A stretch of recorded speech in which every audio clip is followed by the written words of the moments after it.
Greetings once again, my friends, my fellow modelers, and my fellow Star Trek fans. Today's video is going to be on Star Trek, but it's going to be from Star Trek the Original Series. And no, it's not going to be about the D7 or the Klingons. It's going to be about this lovely lady right here. This one, of course, is the Tomy 1350 Enterprise that came out last year. A beautiful, beautiful, magnificent piece. But what I want to talk about today is this lovely lady, but it's going to be a Diamond Select. I've shown you some of the reshoots of my videos with the Diamond Select, and I showed you well, a lot of them. I've got so many to redo as well to put it up in high definition. I've shown you most recently the 40th anniversary Enterprise of the first two pilots of the ship. Well, today I want to show you another release from 2007 from Diamond Select on that Enterprise, and that's the production series mold, but this one is special. This one is actually going to be gold. So without further ado, let's go over to the desk where there's more light and more room, and I'll show you guys the gold Diamond Select 40th anniversary USS Enterprise NCC 1701. So I present to you guys the gold NCC 1701 from Diamond Select. Limited gold edition. This is the 40th anniversary of Star Trek. And there's a sticker on the front. It says Blister Shibuya 2nd anniversary. Tribute exclusive. And it's 2000 and it shows the release date. It looks like February 4th of 2007. 2nd anniversary. And I don't know if that's the number 6. And it has some Japanese or Chinese writing on the bottom. And this is the USS Enterprise NCC 1701 with authentic Star Trek sound effects, light up engines, bridge and sensor array, 16-inch electronic starship. And of course, I took all the batteries out. So looking at the box, we got the same illustration that I've shown you on the other boxes. By the way, this is a 2007 release. This was the 40th anniversary. You can see the inside of the box. You can see the ship, and there's no Captain Kirk on this one.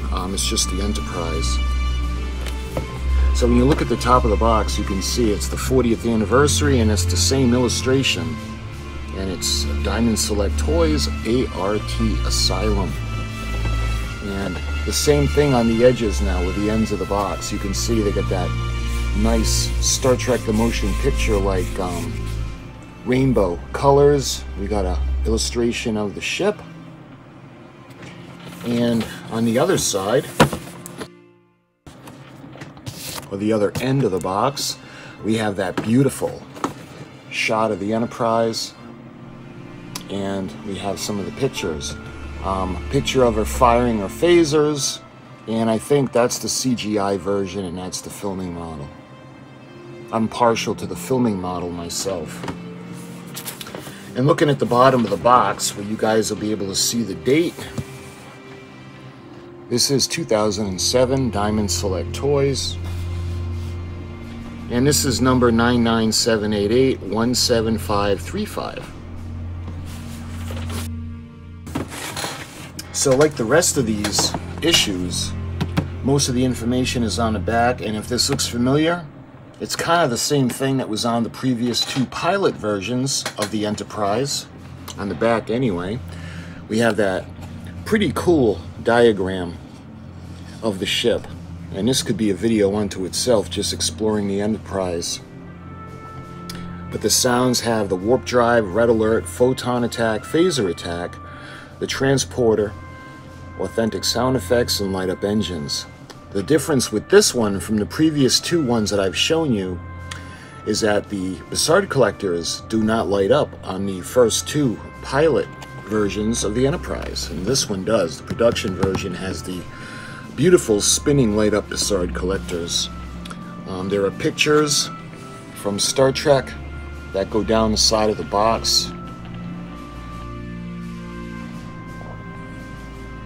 all the way down to Baylock, and it's got information on herself.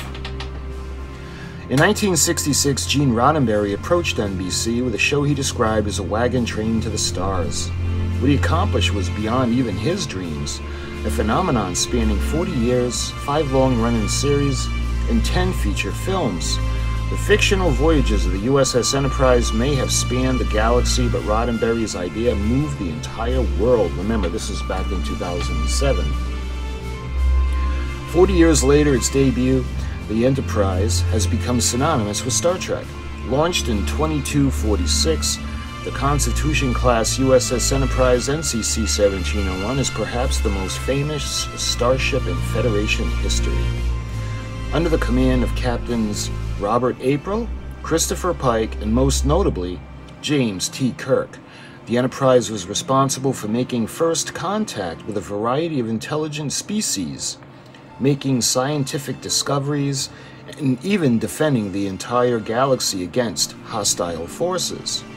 Whether traveling through time or engaging Klingon battle cruisers, the crew of the USS Enterprise exceeded expectations, and now 40 years later continues to boldly go where no man has gone before.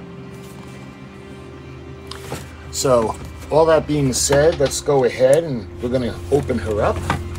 Bear with me. These don't have the plastic inserts like the later releases do. They have like a cardboard tray that the ship sits in.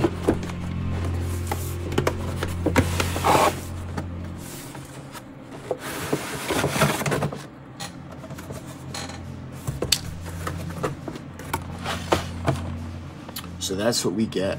Look at that. All right, we have some paperwork in this one. We'll put this aside for a minute.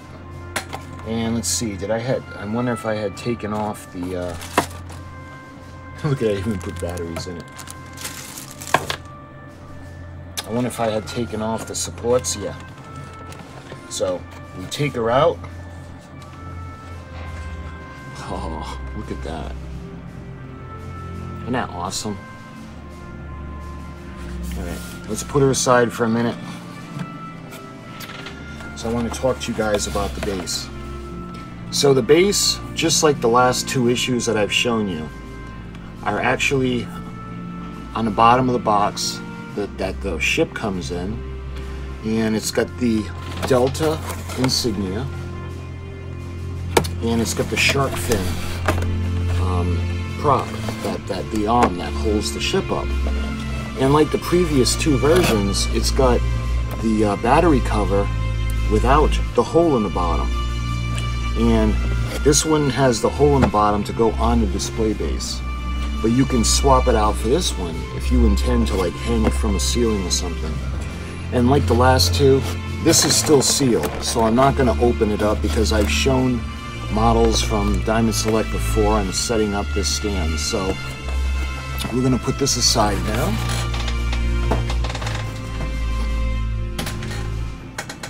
Incidentally, you can see this one has the hole in the bottom where the stand, where the ship would rest on it. But I want to show you guys, we'll go through the paperwork first.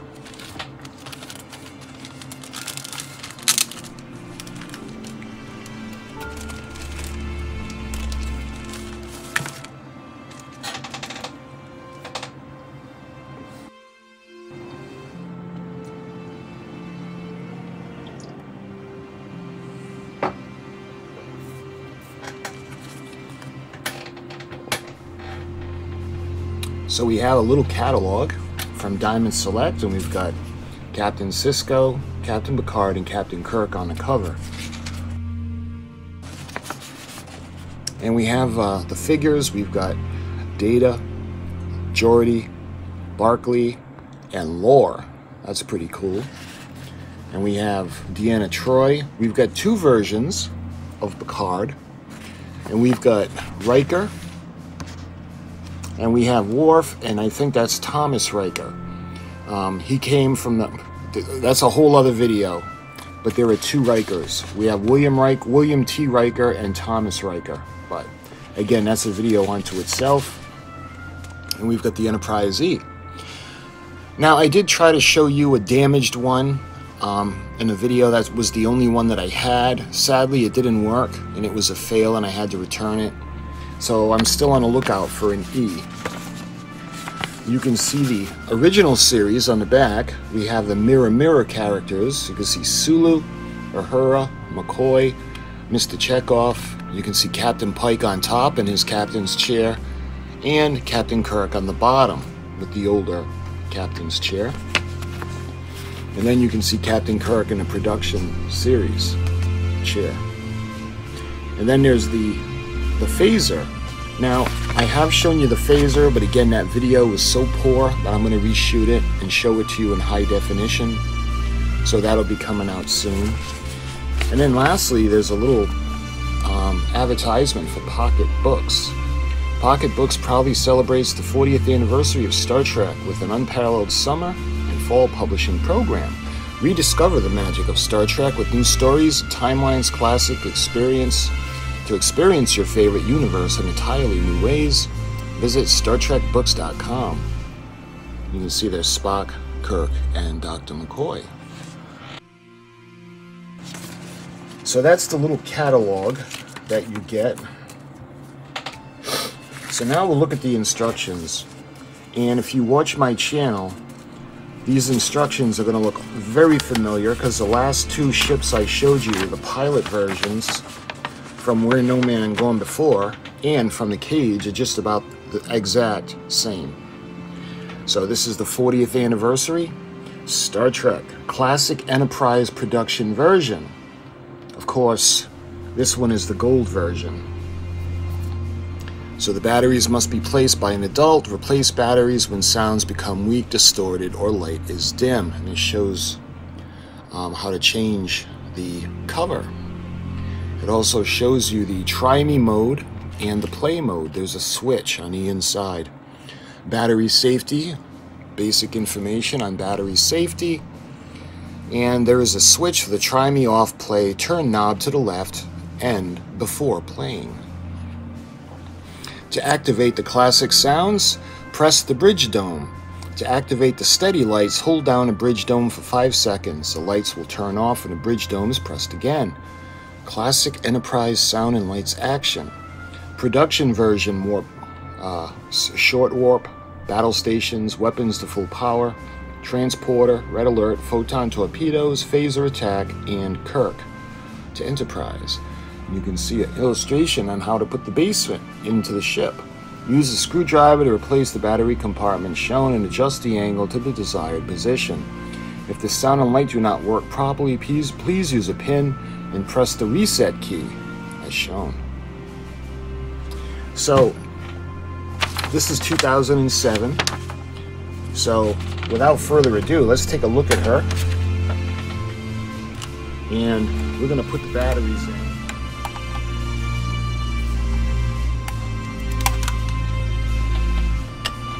Incidentally, there's the switch. It's already in play mode. So these are Radio Shack batteries. It seems pretty old. I'll tell you what, we'll put in new ones. And because it was resting on a dome, the dome was pushed down. You can see the lights are staying on. Look at that. Isn't that beautiful? Love it. You see the bussard collectors. We've got the Sensidome and the beacons on the bottom.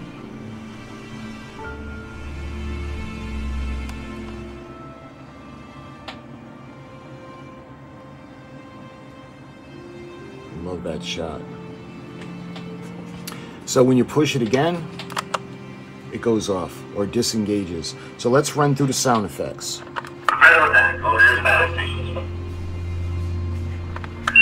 All weapons to full power.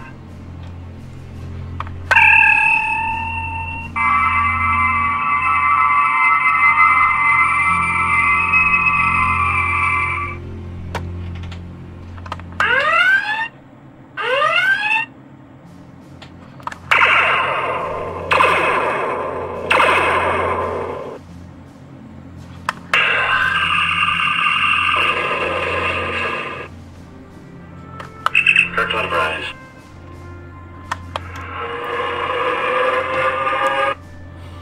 And those are the sound effects.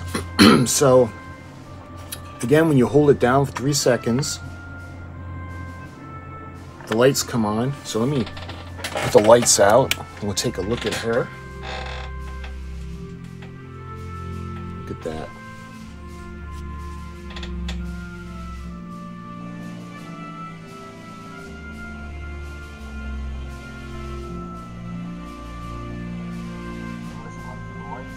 Sounds up.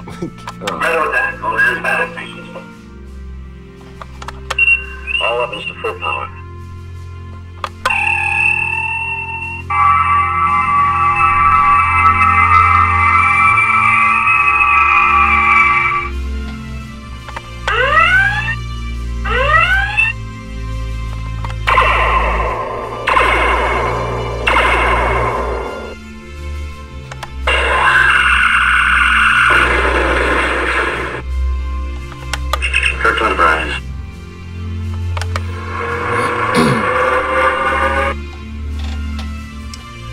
Again, those are running through the sounds. And let's take a look at her. You can see the top of the primary hull. The ship is molded. I don't know if it's gold painting or if it's gold plastic. I don't know if you could see if the camera will pick up the detail in that. You can see the bridge. You can see the turbo lift behind the bridge. You can see B and C decks. And going back, we can check out the impulse decks, the impulse engines in the back. And do they light up? No. The impulse engines don't light up on this one. Coming to the side, we'll go to the port side. You can see the port side navigation beacon, the sensor dome underneath, and the deflector dish. And we got the secondary hull, the saucer pylon. And you can see the nacelle pylon, and pick up the windows that are on there. And you can see the markings, the Starfleet markings on the side, and the markings that are on the bottom in the production series version. Going to the aft end, you can see the shuttle bay, and we have the observation lounge. And you can see the door with the ribs that was added for the production version of the ship. Coming around now to the starboard side, you can see the starboard side nacelle, those beautiful markings. And you can see the chiller grills and the cooling pipes on the other side. And you can see the starboard side of the secondary hull going up to where the saucer pylon connects. And we have the starboard navigation beacon and the lit sensor dome. The bussard collectors, again, are lit. Be a little tricky to try to get them closer to the camera, but look really cool. And looking at the top of the ship, you can see those grills that are on the inside of the nacelle pylons. So this was pretty interesting. When I had seen this on eBay, they were selling, the guy had a bunch of the Diamond Select.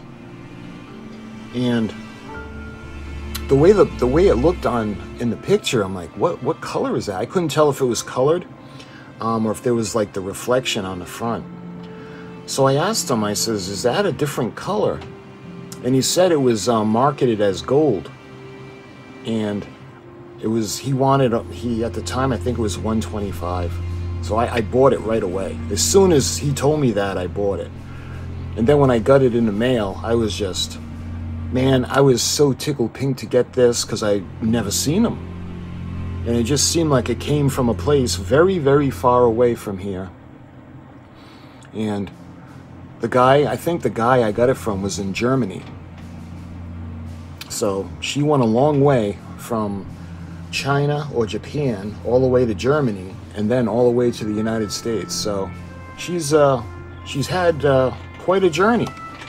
But this is her Star Trek home, and I wanted to show you guys this. I wanted to do a reshoot to put it in high definition because she deserves to be in high definition. And the last video that I did was, it wasn't the greatest. It was really poor quality. So my friends, until my next reshoot of my Diamond Select collection, thank you so much for watching, and I'll talk to you guys soon.